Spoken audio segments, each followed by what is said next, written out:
सुना है रोहित भाई, आप हमेशा बोलते हो कि अजिंक्य येड़ा बन के पेड़ा खिलाता है। इसका मतलब क्या है? वो आप इसको ही पूछो। एक्चुअली बॉम्बे से जो भी लोग हैं ना, वो उनके अंदर अब पहले से ही रहता है ये कि दिखाना कुछ और है, करना कुछ और है। ये स्टाइल है बॉम्बे वालों का। ये इसका ही नहीं, सारे लोग जितने भी लोग बॉम्बे से खेले, हाँ। सबका वो स्टाइल है। तो ये हमारे ब्लड में है। अच्छा, आप भी येड़ा बन के? क्रिकेट के बारे में बाय द वे। अच्छा, नथिंग एल्स। जो हम लोग बात करते हैं ना, स्ट्रीट स्मार्टनेस, हाँ। तो यही है वो। अच्छा, एंड इनके बारे में मैंने सुना है कि ये 12 बजे के फ्लाइट को 11:59 को पहुंचते हैं एंड उनको फ़र्क नहीं पड़ता क्या हो रहा है, और वाइफ रितिका सब पैकिंग वैकिंग करती है, बट उनको जस्ट पहुंचना है। तो ये पहले से ऐसे ही थे? पहले से ही मुझे याद है, आई थिंक उनका एक किट बैग भी भूल गए थे। अच्छा, किट बैग भी खेलने आए थे मुंबई के लिए, जब खेलने आ रहे थे उस वक्त। और एक मुझे, हम लोग वेस्ट इंडीज़ में ट्रैवल कर रहे थे इंडिया ए के लिए, और इनकी घड़ी जब हम सिक्योरिटी चेक के वक्त निकाल के उन्होंने रखी थी और भूल गए थे। तो जैसे फ्लाइट हम लोग ने टेक ऑफ किया, तभी उनको याद आया, अरे मैं मेरी अपनी घड़ी भूल गया था। लकीली वो घड़ी मेरे साथ थी। हाँ। और तभी उनको पता चला कि उनको, क्योंकि लकीली क्या हुआ, हम दोनों बाजू बाजू में बैठे थे उस वक्त। तो रितिका के पहले ये जिम्मेदारी आपकी थी, रिमाइंड करना। ये बचपन से आदत है, ये मुझे छोड़ना है। बहुत कोशिश करता हूँ। हाँ। अपने फ़ोन को यूज़ करता हूँ, अलार्म लगाता हूँ, हाँ। रिमाइंडर लगाता हूँ, बट अभी काफ़ी बेटर है। बट हाँ, ये एक आदत है जो मुझे सुधारनी है। बिल्कुल। You guys are friends on field, off field. On field partnership तो आपने काफ़ी की है, मगर मैंने सुना है कि साउथ अफ्रीका में आप कुछ सफारी वफारी में भी गए थे इकट्ठे, मैंने कुछ पिक्चर्स देखे थे। जी। सफारी में यस, बहुत वहाँ के काफ़ी मुझे कुछ चीज़ें याद है ज़रूर, बहुत मज़ा आया था। लेकिन एक जो इंसिडेंट हुआ था, चीता वॉकिंग। हाँ। तो हमें लगा चीता वॉकिंग मतलब दो तीन चीते होंगे और हम उनके पीछे पीछे चलेंगे, बट एक्चुअली हम जंगल में थे और हमें पता नहीं था कि आसपास क्या है। अच्छा। और जब हम बीच में पहुँचे, प्रॉपर जंगल में पहुँचे, तो 20 या 25 मीटर के डिस्टेंस में दो चीते थे और उन्होंने एक शिकार की थी। और जैसे हम 5-6 लोग वहाँ पे पहुँचे, मैं, रोहित, राधिका, रितिका, जडेजा, जो एक्चुअली जडेजा के साथ कभी जाना नहीं चाहिए कहीं पे भी। और एक नंबर का पागल है वो। तो हम सारे एक साथ वहाँ पे थे, और जैसे हम पहुँचे तो उन्होंने सिर्फ मुड़ के हमारे पास देखा। चीते ने? बिकॉज ऑफ जडेजा वहाँ पे आवाज कर रहा है, उसको बुला रहा है करके। तो बोला, भाई ये क्या कर रहा है? भाई हम लोग जंगल में है, अगर उनको पता चला ना 2 मिनट में उड़ा के लेके जाएंगे। क्योंकि वो हमारे लाइफ का बेस्ट एक्सपीरियंस था वो। आई एम श्योर अज्जू का भी होगा, क्योंकि जंगल में आपको ऐसे ही घूमने नहीं मिलता है। और खास करके दो चीते लोग थे वहाँ पर, और उन्होंने जस्ट हंट किया हुआ था, खाना खा रहे थे, और उनको खाना खाते वक्त डिस्टर्ब नहीं किया जाता है। तो हम पीछे से देख रहे थे उनको। हाँ। और हमारे जडेजा जी ने वहाँ से आवाज़ करना शुरू किया, मुंबई स्टाइल। हाँ, काफ़ी भाई साहब ने वहाँ पर गुजरात में भी कुछ किस्से किए थे जिसमें गवर्नमेंट इन्वॉल्व हो गई थी। तो अच्छा आइडिया नहीं था उसको लेके जाना वहाँ पर। एक्चुअली उनको गाड़ी में ही छोड़ना ज़रूरी था हमारे लिए। बट हुआ क्या exactly? उस मोमेंट तक हमें लग रहा था कि हम लोग बहुत ब्रेव हैं, हम लोग कुछ भी कर सकते हैं। बट जैसे वो गाइड ने बताया कि इन केस अगर वो चीता आपके पास भाग के आता है, आपके ऊपर भाग के आता है, आपको दौड़ना नहीं है, आपको सिर्फ वहीं पे खड़े रहना है। वाह, दौड़ना नहीं है, वो आएगा आपके ऊपर, बट आप दौड़ोगे नहीं, आप तो खड़े रहोगे। तभी एक्चुअली पता चला हम दोनों से ज़्यादा हमारे जो बीवियाँ है वो ब्रेव है। एक्चुअली यार सही बात है ये, वो लोग दोनों ऐसे ही खड़े थे। और मैं ये भी ज़्यादा डरा नहीं था, मैं सबसे ज़्यादा डर गया था। क्योंकि मतलब जैसे वो जडेजा ने आवाज़ किया, उन्होंने ऐसे पीछे मुड़ के देखा, दोनों चीते। बाप रे। तो उस टाइम पे मुझे ही पता है कि मेरे अंदर क्या चल रहा था, और मैं जडेजा को देख रहा हूँ, गुस्से से पंच करने का मन कर रहा था मुझे, बट और बहुत कुछ करने का मन मन था, अभी लेकिन इस टाइम पे आपको काम रहना जरूरी है, शांति रखो। हाँ। क्योंकि उनको और आप तंग करोगे तो वो शायद गुस्सा हो जाएंगे और कुछ भी कर सकते हैं। So moral of the south Africa trip is don't travel with Jadeja. Don't travel with Jadeja anywhere. और अजिंक्य भी जैसे बोला ना, येड़ा बन के पेड़ा खिलाते हैं, मैंने सुना ये एक्चुअली पार्टी एनिमल था, और इनकी डांसिंग स्टाइल गणपति और मिथुन चक्रवर्ती की मिक्स थी। हाँ हाँ और मैंने सुना है इनके दोस्तों से कि जब तक शेन वॉर्न कप्तान थे रॉयल्स के, तब तक सब कुछ ठीक था, एटीट्यूड था, हैपनिंग था। जब से राहुल द्रविड़ के साथ इनकी दोस्ती हो गई, पूरे सीरियस बन गए। ये एक्चुअली हो सकता है क्योंकि राहुल भाई भी आपने देखा ही है उनको कि एकदम स्ट्रेट फॉरवर्ड पर्सनैलिटी है उनका। हाँ। और शेन वॉर्न राहुल द्रविड़ दोनों मतलब अलग कंट्रास्टिंग पर्सनैलिटीज है। तो जो शेन वॉर्न को हम सब जानते हैं, लाइफ काफ़ी इंजॉय करते हैं अपनी, मस्ती करते हैं। पर इनमें क्यों चेंज आ गया? ये एक्चुअली इनको फॉलो करना पसंद है ना। हाँ। तो पहले शेन वॉर्न के साथ थे तो शेन वॉर्न को फॉलो किया, फॉलो नहीं किया, राहुल भाई को फॉलो किया। यस। हाँ। तो Mithun dance left it now completely. ये आपको किसने बताया? लेकिन उससे क्या, रिसर्च हम करते हैं। आपको आंसर ये देना है। बिल्कुल सच नहीं है। जरूर शर्माते हैं, बाथरूम में करते होंगे। डांस करना पसंद है बट इतने खुलेआम भी नहीं। बट ये शेन वॉर्न के अंडर में कहता हूँ 1 ही साल खेला हूँ। हाँ। तो मैंने उनको सिर्फ ऑन द फील्ड फॉलो किया था। बस उनको ऑन फील्ड ही फॉलो करना। हाँ।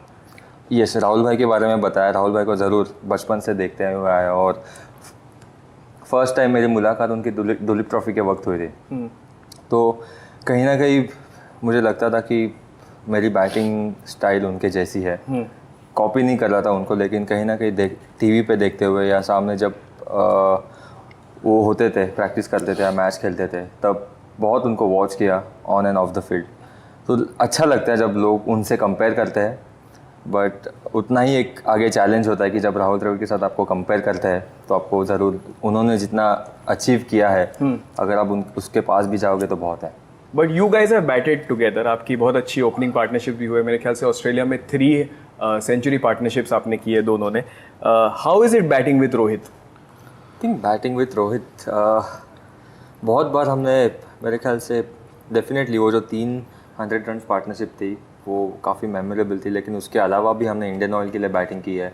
एक अच्छी अंडरस्टैंडिंग है। मुंबई के लिए हम एज ग्रुप लेवल से खेल रहे हैं, अंडर-19 से एक साथ खेल रहे हैं। बट वो 3 पार्टनरशिप्स मुझे याद है। फर्स्ट मैच हम लोग चेन्नई में हार गए थे और उसके बाद कोशिश यही थी कि हमारा इंटरेक्शन, कम्युनिकेशन ये था कि हम दोनों अगर अच्छा स्टार्ट देंगे टीम के लिए तो अच्छा रहेगा। और एक इंसिडेंट मुझे याद है, नागपुर में हम खेल रहे थे। रोहित की बैटिंग बहुत अच्छी हो रही थी, लेकिन 15 या 16 बॉल में कुछ रन नहीं हुए थे उनके। अच्छे स्ट्रोक्स खेल रहे थे लेकिन सारे हाथ में जा रहे थे। और ओवर के बाद उन्होंने आके मुझे सिर्फ बताया क्रिकेटिंग लैंग्वेज में, मैं सिर्फ उड़ा रहा हूँ अभी, अगला बॉल मैं उड़ाने वाला हूँ। और आई थिंक उसके बाद एक उन्होंने उड़ाया। और आई थिंक उसके बाद जो बैटिंग की उन्होंने, आई थिंक 100 बनाए थे वो उस मैच में। बट लेकिन सामने से देखते हुए बहुत अच्छा लगता है जब जिस तरीके से बैटिंग करता है, आई थिंक जिस कॉन्फिडेंस में बैटिंग करता है। और ये इतना अच्छा बोल रहे हैं आपके बारे में, मगर आपने इनको और विराट कोहली दोनों को साउथ अफ्रीका में रन आउट किया। इसके बारे में आप क्या कहना चाहेंगे? ड्रेसिंग रूम में रिटर्न आए। रन आउट मेरे खून में है। देखिए, जो बंदा एकदम तेज होता है ना, वो रन आउट करने के चांसेस और रन आउट होने के चांसेस बहुत है। क्या बात है। लेकिन अच्छा, मैं बोलता हूँ हमेशा ठीक है, हर बार होता नहीं है रन आउट, कभी कभी मिसअंडरस्टैंडिंग होती है। But let me tell you, हर बार मैं कभी मेरा रिएक्शन सेम नहीं होगा। उस दिन शायद मैंने बोला होगा कि कोई नहीं यार, होता है। नहीं एकदम, आई मीन सी, देखिए वो रन आउट में गलती मेरी थी क्योंकि मैं बॉल को देख रहा था। जो बेसिक क्रिकेट का बेसिक जो होता है वो आपको अपने पार्टनर को देखना होता है। तो आई थिंक अगर मैं इनको देख रहा होता तो शायद मैं निकल गया होता रन के लिए। बट मैं बॉल को देख रहा था तो आई थिंक वो मेरा गलती था। तो इसीलिए मैं इनका कॉल सुन नहीं पाया और मैंने इनको वापस भेज दिया और ये वापस चले गए ड्रेसिंग रूम में। बट बाद में मैंने जाके इनको बोला, यार सॉरी यार अज्जू। बोला ठीक है यार, कोई नहीं, नेक्स्ट टाइम नहीं करेंगे, हो गया, अभी गलती हो गया। तो अच्छा, हम बात करेंगे हंसी मजाक की। और हर टीम में ऐसे कुछ कैरेक्टर्स होते हैं जो टीम का मोराल अप करते हैं, जैसे जस्ट लाइक योर वाइफ। और मुंबई में है कोई ऐसे लोग जो ऐसे कुछ प्रैंक्स वैंक्स करते हैं जिससे पब्लिक हंसने लगती है और पागल हो जाती है? कुछ लोग हैं जो सरप्राइजिंगली टीम में मैनेजमेंट में, प्लेयर्स में नहीं है कोई। अच्छा। हाँ, हमारी टीम मैनेजमेंट में हमारे बॉलिंग कोच शेन बॉन्ड, आपने देखा होगा उनको खेलते हुए, एकदम सीधे साधे शांत। ये शांत लोग डेंजरस होते हाँ, और वो अपने जब खेल रहे थे वो न्यूजीलैंड के लिए, तभी वो कॉप थे। Yeah, he's a police officer. Exactly, तो यू कैन इमेजिन कि वो कितने सीधे साधे और शांत और वैसे वाले होंगे। बट यहाँ पे उनका रोल कुछ अलग ही है।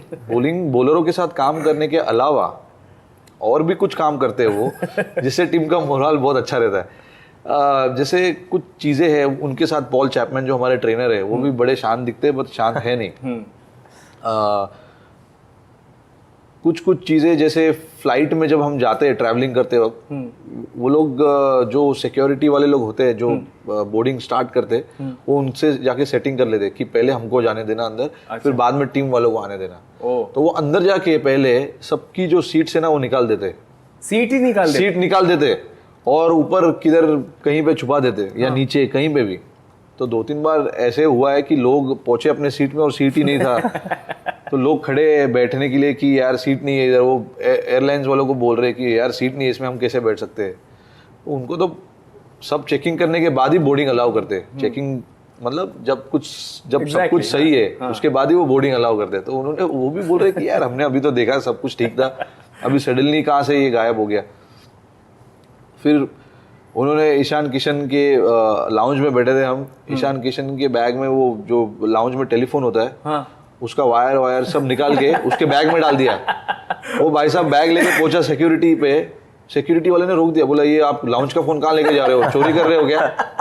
तो वो शॉक हो गया, बोल रहा नहीं सर, मैं क्यों लेके जाऊंगा, मेरा मोबाइल फोन है। तो 2 मोबाइल फोन है, पर उसको पता नहीं था। वो बोल रहे नहीं सर ये तो सीरियस ऑफेंस है, ये वो क्राइम है ये। हाँ, वो बाद में हमको पता चला पॉल चैपमैन और बॉन्ड ने वो सिक्योरिटी वाले के साथ भी सेटिंग करके रखा हुआ था कि ये लड़का आएगा बैग लेके, इसको पकड़ना, इसको थ्रेट करना कि आपको जेल में डालेंगे, ये वो तो बेचारा 20 साल का लड़का है, वो इतना डर गया। उसने बाद में हमारे मैनेजर को फ़ोन किया और बोला कि सर मेरे को यहाँ पे पकड़ लिया है, सिक्योरिटी वाले ने, जाने नहीं दे रहे मुझे, मेरे बैग में किसी ने फ़ोन डाल दिया है।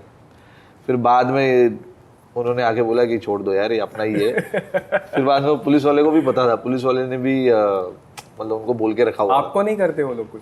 नहीं किया है, पहले किया है, बट अभी मैं सब मुझे अभी पता समझ है, गया। अभी मैं समझ चुका हूँ और मैं उनके उस जाल में पहले फंस चुका था, बट अभी मुझे पता है। तो मैं कहीं पे भी जाने से पहले अपना बैग वैग खोल के देखता हूँ, सीट में अपने पहले पहुंच जाता हूँ, सीट नंबर बताता नहीं हूँ उनको। अगर उनको सीट नंबर पता चला कि किसका, तो फिर उठा लेते हैं। You know as a captain आपकी भी परफॉर्मेंस ब्रिलियंट रही है, और मुझे रोहित का याद है Bangladesh against final match, Dinesh Karthik ने लास्ट बॉल छक्का मारा, मगर मैंने सुना है कि वो दिनेश कार्तिक के बैटिंग पोजीशन पे काफी बवाल हुआ था, क्या हुआ था बताओ? हाँ, दिनेश खुश नहीं थे जिस नंबर पे वो बैटिंग करने गए थे उस मैच में। हाँ। क्योंकि मुझे अभी भी याद है उस टूर्नामेंट में और उसके पहले जब हम साउथ अफ्रीका में खेल रहे थे, उनका फॉर्म अच्छा था। उन्होंने कोई बड़ी इनिंग्स नहीं खेली थी, बट छोटे रन्स बनाए थे, बट टीम के लिए वो ज़रूरी थी। तो बैटिंग अच्छा कर रहे थे वो, तो वो एक्सपेक्ट कर रहे थे कि मैं ऊपर जाऊंगा, बट उनको ऊपर का पोजीशन मिल नहीं रहा था। वो नंबर 6 पे खेल रहे थे। तो फाइनल में बढ़िया चांस था उनके लिए नंबर 5 पे खेलने का, बट उस दिन मैंने डिसाइड किया कि विजय को भेजूंगा ऊपर। अच्छा। क्योंकि मैं चाहता था कि एक एक्सपीरियंस प्लेयर नीचे रहे, और वो उनको पसंद नहीं हुआ, वो उनको पसंद नहीं आया। बट मैंने सोचा कि उनके डेथ में डालने के लिए 2 एक्सपीरियंस बॉलर है, मुस्तफिजुर और रूबेल हुसैन, और उन्होंने उस टूर्नामेंट में अच्छी डेथ बॉलिंग की थी। तो मैं चाहता था कि दिनेश रहे उस टाइम पे। एक्सपीरियंस बॉलरों के अगेंस्ट एक्सपीरियंस बैट्समैन का रहना ज़रूरी होगा। तो ये मेरा थिंकिंग था। मैं जब आउट होके आया ड्रेसिंग डगआउट में, तो मैंने दिनेश मेरे को बहुत गुस्से से देख रहे थे, बहुत। तो मैंने दिनेश सब ठीक है, you know I think better it will be better that you go in the end and finish the game of. बोला हाँ ठीक है। बोला क्या हुआ? बोला यार ऊपर भेजना चाहिए था मुझे यार, अभी भी यू नो गुस्सा हो गया। हाँ बहुत गुस्से में थे, मतलब मैं देख रहा था एकदम लाल हो गए थे वो। तो मैं चाहता था कि वो ठंडा हो जाए क्योंकि उनको बैटिंग करना था। हाँ। तो मैंने कहा ठीक है यार, मैं चाहता हूँ कि वो उनके 2 एक्सपीरियंस बॉलर है। हाँ। तो तू उनको जाके संभाले। हाँ। ये मैंने उनको उस टाइम बोल दिया, बट वो सुनने को ठीक से रिस्पॉन्ड ही नहीं कर रहे थे। तो मैंने बोला चलो ठीक है, मुझे यहाँ से निकलना पड़ेगा, क्योंकि मैं नहीं चाहता हूँ कि वो इतने गुस्से में जाके बैटिंग करे या खराब फ्रेम ऑफ माइंड में रहे। मैं हमेशा चाहता था कि वो उसमें रहे एकदम अच्छे मूड में। तो मैं पैड उतार के अंदर चला गया, फिर दिनेश गए बैटिंग करने, मनीष पांडे आउट हो गए, तो उन्होंने वो रुबेल हुसैन के ओवर में 20 रन से ज़्यादा रन बनाए। फिर लास्ट ओवर में हमें 10 रन चाहिए था, विजय शंकर ने एक चौका मारा, फिर वो आउट हो गए। फिर लास्ट बॉल में 5 रन चाहिए थे। काफ़ी नर्वस थे सब लोग ड्रेसिंग रूम में कि क्या होगा क्या होगा। तो मैं भी नर्वस था, मैं पैड उतार के अंदर चला गया, मैं देख भी नहीं रहा था लास्ट बॉल। फिर सडनली बहुत जोर से आवाज़ आया और हमारे ड्रेसिंग रूम में हलचल मची, लोग भागने लगे यहाँ से वहाँ। तो मुझे पता नहीं, मुझे लगा चौका मार दिया उसने और सुपर ओवर हो गया, या फिर छक्का मार दिया, हम जीत गए, मुझे पता नहीं था क्या हुआ। फिर जब मैं बाहर आके मैंने देखा तो सारे हमारे प्लेयर्स ग्राउंड पे पहुंच गए थे। क्या बात है। तब मुझे पता चला कि हम जीत गए। और तो दिनेश डीके आए क्या फिर रोहित बाबा की? Thank you very much. Ground पे तो उन्होंने मुझे कुछ नहीं बोला, हम जीत गए, हम सब ने उसको कॉन्ग्रेचुलेट किया, ये वो सब उससे बात किया, तो सबको थैंक यू बोल रहा था, मुझे भी थैंक यू ऐसे करके उसने बोला। फिर होटल में जब हम गेट टुगेदर, एक छोटा सा गेट टुगेदर था अब जीतने के बाद, तो वहाँ पर दिनेश ने बोला यार थैंक्स रोहित, आई थिंक वो बेटर पोजीशन था मेरे लिए। So DK please listen to Rohit every time you right. What about you Jinx? की डिसीजंस कैप्टनसी के, how do you take it? Is it like fast decision, is it like वो huddle में आप decide करते हो, होता क्या एग्जैक्टली? कभी कभी होता है कि जब टाइम आउट होता है या किसी बॉलर को बहुत रन जाते हैं एक ओवर में, तो एक आधा डिसीजन ऐसा होता है कि आपको विकेट अगर लेना होता है तो बहुत बार लगता है कि आपको मेन बॉलर को यूज़ करना है या कभी जो मैं भी पार्ट टाइमर है उनको यूज़ करना है। बट वो डिसीजंस काफ़ी हुए, लेकिन मुझे लगता है कि जॉस बटलर के बारे में what I felt, 4-5 middle order में उनके रन्स नहीं हो रहे थे 7-8 मैचेस तक, और वो ऐसे प्लेयर है अगर एक बार चलने लगे तो मैच आपको सिंगल हैंडेडली जिता देंगे। तो बहुत लोग कह रहे थे कि अगर उनको बिठाएंगे हम किसी और को खिला सकते हैं, 4-5 पे और भी प्लेयर अगर उनको खिला सकते हैं। क्रिकेट एक परफॉर्मेंस बेस्ड स्पोर्ट है, जो कि सही है, बट आई थिंक इस फॉर्मेट में मुझे लगा कि अगर उनको एक और अपॉर्चुनिटी देंगे, शायद टॉप ऑफ द ऑर्डर पहले 6 ओवर में सिर्फ 2 फील्डर बाहर होते हैं, और मैं चाहता था कि अगर उनकी एक इनिंग लगी, बड़ी इनिंग, तो शायद उनका फॉर्म कम्प्लीटली डिफरेंट हो जाएगा।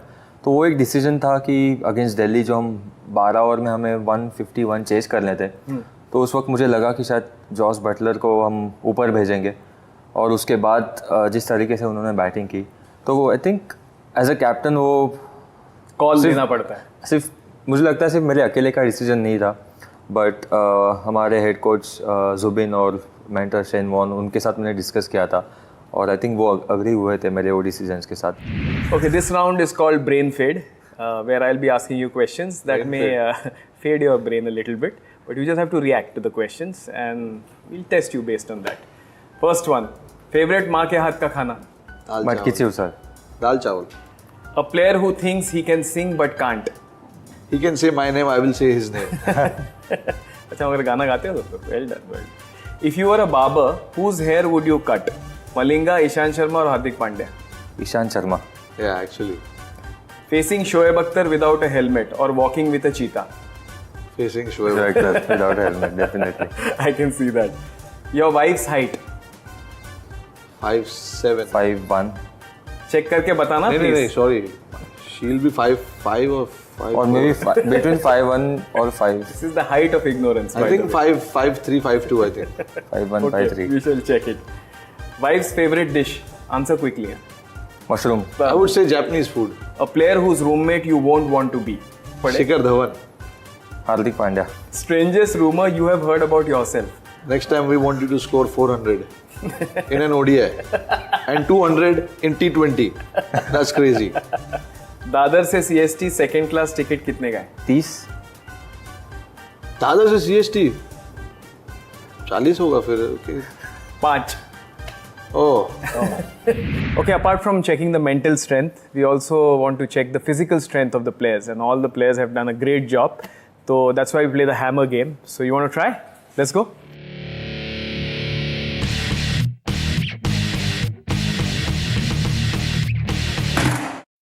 Welcome, guys. The two captains, Sachin Kirane and Rohit Sharma. As Ravi would say, it's a good wicket out here. What's important that you focus hard. There's the first chance. And you hit it hard. And you have to hit it. If you hit them hard, they stay. Come on. Oh man. And the record is 918, so let's see where you get there. Well done. Shabash, Saki. Come on. 919 world record. Well done. Shabash.